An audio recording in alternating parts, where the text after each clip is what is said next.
Salut à tous, moi c'est Anne, je vous souhaite la bienvenue sur ma chaîne Les Délices d'Anne. Pensez à vous abonner si vous souhaitez recevoir les nouveautés en activant la petite cloche des notifications. Cette semaine, je partage avec vous ma recette de praliné. J'ai utilisé pour ma part des noix de pécan, mais vous pouvez tout aussi bien utiliser d'autres fruits secs à coque comme des amandes, des noisettes, des cacahuètes ou des pistaches par exemple. C'est une recette rapide et facile à réaliser et nettement meilleure à celle que l'on trouve dans le commerce à un moindre coût. Voyons ensemble la liste des ingrédients. Pour la réalisation du praliné, vous allez avoir besoin de 250 g de fruits secs à coque. J'ai utilisé pour ma part des noix de pécan, mais vous pouvez tout aussi bien utiliser d'autres fruits secs à coque comme des amandes, des noisettes, des cacahuètes ou bien des pistaches par exemple. De 150 g de sucre en poudre et de 50 g d'eau. Pour commencer, portez à ébullition l'eau avec le sucre en poudre.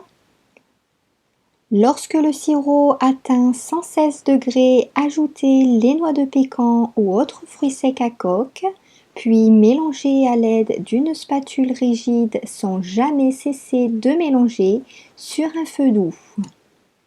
Le sucre va d'abord se cristalliser pour ainsi former un aspect de sable. Cette technique est d'ailleurs appelée la technique du sablage. Puis petit à petit, le sucre va fondre en caramel. Cette étape peut durer entre 10 à 15 minutes.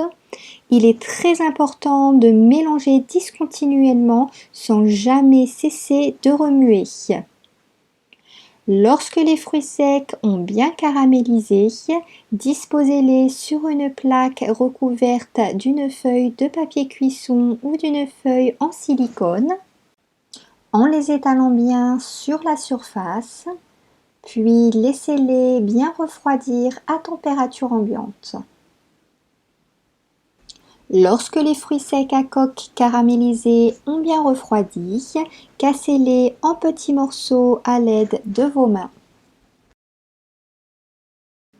Placez-les ensuite dans un hachoir électrique, puis mixez-les. Vous obtiendrez progressivement des morceaux concassés de plus en plus fins.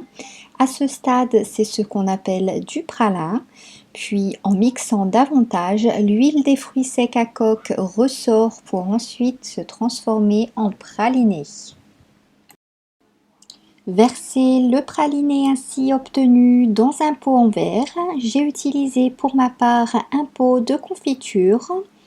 Vous pouvez le conserver au frais ou à température ambiante s'il ne fait pas trop chaud pour une durée maximale de 4 semaines en pensant à bien refermer le couvercle après chaque utilisation. Et voilà, la recette du praliné est terminée. N'oubliez pas de liker la vidéo si vous avez apprécié et de vous abonner si vous souhaitez recevoir les nouveautés en pensant à activer la petite cloche des notifications. Il ne me reste plus qu'à vous dire à vos fourneaux en vous souhaitant la réussite pour la réalisation de cette recette. Je vous dis à très bientôt dans l'une de mes vidéos. Ciao ciao!